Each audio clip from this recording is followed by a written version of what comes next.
Takže čau, tady je Kirkix. Pojď taky, Kristian. Já chci natáčet. A teď vám dám Kristiana. Natáčet! Tak z našeho týmu Kirkix. Hej, my teď natáčíme na YouTube. Ale jdem. Ty vole, pane, kolik je dneska stupňů? Kámo, tam máš úplně jinde, bráško. A ty von čokoláda. Možná jdete s Katkou. Ne, my budeme jak ty Maximals.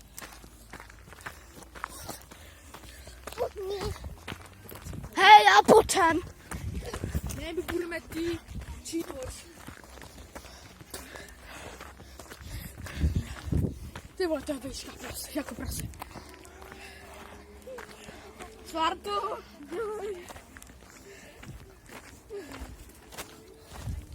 A potom.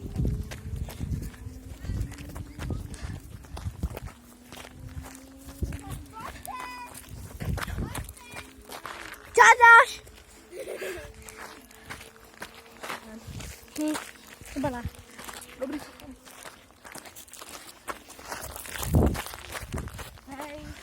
Dej, ona se jde opejkat. Bureka.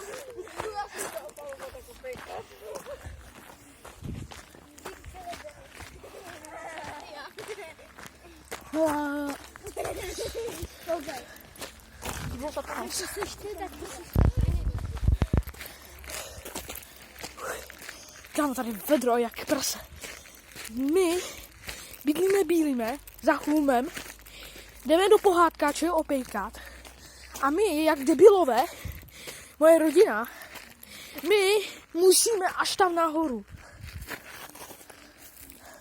To není možný prostě. My prostě musíme jít nahoru jak debilkové.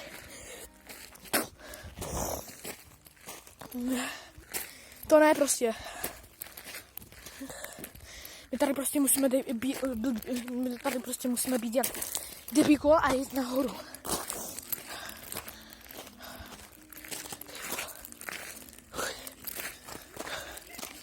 Kámo, to je takový kopec, že se ani z toho nemůžu unavit.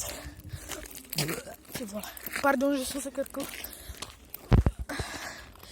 Kámo, už jsme konečně nahoře, kámo. Ani milimetr si vás. Tak, tady vám teď ukážu našeho kamaráda z pohádky a snížek. Blbeček. Ne, kecám. Tohle je Mladý princ prostě a ta liška, jak byla v pohádce. I v knížce. Jo, kdybyste se ptali, tak tu knížku, jak to bylo za zvuk? Kam já myslel, že to byla liška. Jo. Kámo, to nebudete věřit, až uvidíte. Kámo, my normálně musíme jít nahoru. A kámo, to uvidíte, až uvidíte tu sochu krásnou.